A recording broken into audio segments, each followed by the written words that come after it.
ஜல்லிக்கட்டு போராட்டத்தின் போது மெரினா பீச்சில் கோஷம் போட்டவங்க எல்லாம் வந்து சமூக விரோதிகள். ஆனால் நேற்றுக்கு சட்டசபைக்குள்ளே வந்து சட்டை கீச்சு சண்டை போட்டவங்கலாம் யார்?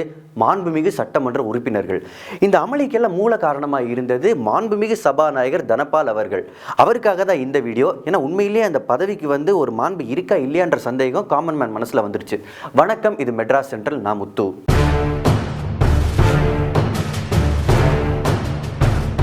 நேற்று நடந்த நம்பிக்கை வாக்கெடுப்பின் போது எம்எல்ஏக்கள், மெஜாரிட்டி எம்எல்ஏக்களோட நம்பிக்கை வந்து சிஎம் எடப்பாடி பழனிசாமி அவர்கள் பக்கம் தான் இருக்குன்னு வந்து நீங்கள் தான் அறிவிச்சிங்க. ஆனால் உண்மையிலேயே அந்த எம்எல்ஏக்கள் மேலெல்லாம் மக்களுக்கு இந்த நேரத்தில் நம்பிக்கை இருக்கா? இல்லை அதை விடுங்க, இதை நடத்தின உங்கள் மேலே மக்களுக்கு நம்பிக்கை இருக்கா? சந்தேகம் தான். ஏன்னா ஆக்சுவலாக வந்து நீங்கள் உங்கள் பவரில் தான் செயல்பட்டீங்க அப்படின்னு நீங்களே வந்து அறிவிச்சிங்க. என்னதுன்னா இந்த ரூல் 99 பற்றி சொல்கிறாங்க. இப்போ வந்து ரூல் 99 என்ன சொல்லுதுன்னா, ஸ்பீக்கர் நினச்சா அவர் வந்து ரகசிய வாக்கெடுப்பு எடுக்கலாம், அப்படி இல்லைன்னா வந்து கையை தூக்கி ஓட்டு எடுக்கலாம், அப்படின்னா ஒரு பக்கம் நிற்க வச்சு ஓட்டு எடுக்கலாம். ஸோ அவரோட டிஸ்கிரிப்ஷனில் இருந்த உரிமையை தான் அவர் வந்து பயன்படுத்தினாருன்னு. ஆனால் ஸ்பீக்கரோட இன்னொரு ரூலும் என்ன சொல்லுதுன்னா, ஸ்பீக்கர் வந்து நடுநிலையோட செயல்படணும், எந்த சார்பும் அவருக்கு வந்து இருக்கக்கூடாதுன்னு சொல்லுது. அந்த ரூலை ஏன் மறந்துட்டீங்க ஸ்பீக்கர்? இன்ஃபேக்ட் நீங்கள் அந்த பதவிக்கு வர மூல காரணமாக இருந்த மறைந்த முதல்வர் ஜெயலலிதா அவர்களே நீங்கள் வந்து இந்த பதவியில் நடுநிலையோட செயல்படுவீங்க அப்படின்னு சொல்லியிருந்தாங்க. நீங்களும் அதை ஆமான்னு சொல்லியிருந்தீங்க. அதெல்லாம் இப்போ மறந்து போச்சுல. இன்ஃபேக்ட் இன்னொரு ரூல் என்ன சொல்லுதுன்னா, அசெம்பிளியில் வந்து ஸ்பீக்கர் இருக்கிறப்ப மட்டும்தான் அவை காவலர்கள் உள்ளே வர முடியும், அவர் யார் பேரை சொல்கிறாங்களோ அவங்கள வந்து அவங்க வெளியில் அப்புறப்படுத்த முடியும்னு சொல்லிட்டு. ஆனால் நேற்று நீங்கள் இல்லாதப்பவே வந்து நிறைய எம்எல்ஏக்களை வந்து அங்கேருந்து அப்புறப்படுத்தியிருக்காங்க காவலர்கள்.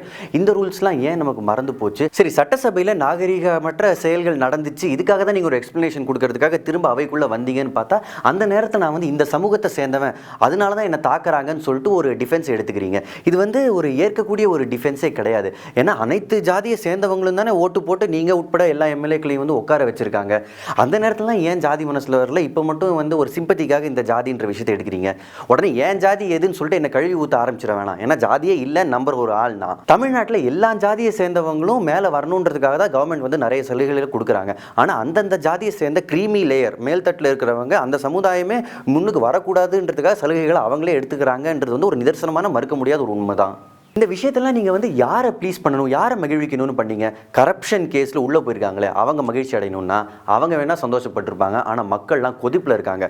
நடுநிலையாக செயல்பட்ட சபாநாயகர்கள் இது வரைக்கும்னு பார்த்தோம்னா காமராஜர் காலத்தில் இருந்த செல்லப்பாண்டியன் அவர்களை தவிர வேறு யார் பேரும் டாப் ஆஃப் த மைண்ட் வரவே மாட்டேங்குது. அந்த அளவுக்கு அந்த பதவியோட மாண்பு வந்து இப்போ குறைஞ்சி போச்சு. பொதுஜனமாகிய நம்ம மனசில் வந்து இன்னும் நிறைய கன்ஃபியூஷன்ஸ் இருக்குது. இப்போ எலெக்ஷன் நடக்குதுன்னா அதில் வந்து எலெக்ஷனில் நிற்கிற யாரும் வாக்காளர்கள் அவங்களோட சொந்த வண்டியில் கூப்பிட்டு வரக்கூடாது, அவங்கள வந்து சாப்பாடு கீப்பாடு வாங்கி தரக்கூடாது, லஞ்சம் கொடுக்கக்கூடாதுன்னு இந்த மாதிரி ரூல்ஸ்லாம் இருக்குது. ஆனால் இந்த இடத்துல என்ன நடந்திருக்குன்னா, எம்எல்ஏக்கள் எல்லாம் ஒரு ஆல்மோஸ்ட் ஒரு 10 நாள் ஒரு நட்சத்திர ரெசார்ட்டில் ஆளுங்கட்சியோட ஜெனரல் செக்ரட்டரி, இப்போ இருக்கிற சிஎம் எல்லாரும் தங்க வச்சிருக்காங்க. அங்கே சாப்பாடு சரக்குலாம் வர நிறைய அன்லிமிட்டடாக இருந்திருக்குன்னு சொல்லிட்டு நியூஸ் பேப்பர் ரிப்போர்ட் சொல்லுது.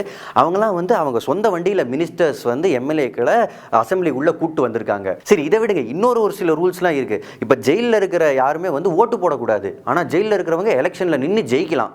என்னங்க சார் உங்கள் சட்டம்? ஸ்பீக்கர் தனபால் அவர்களே, இதெல்லாம் எங்கள் பொதுஜன மனசில் இருந்த ஒரு சில ஆதங்கங்கள், ஒரு சில கேள்விகள். இதெல்லாம் தயவு செஞ்சு உங்கள் கன்சிடரேஷனில் எடுத்துக்கோங்க. Your sincerely Muthu.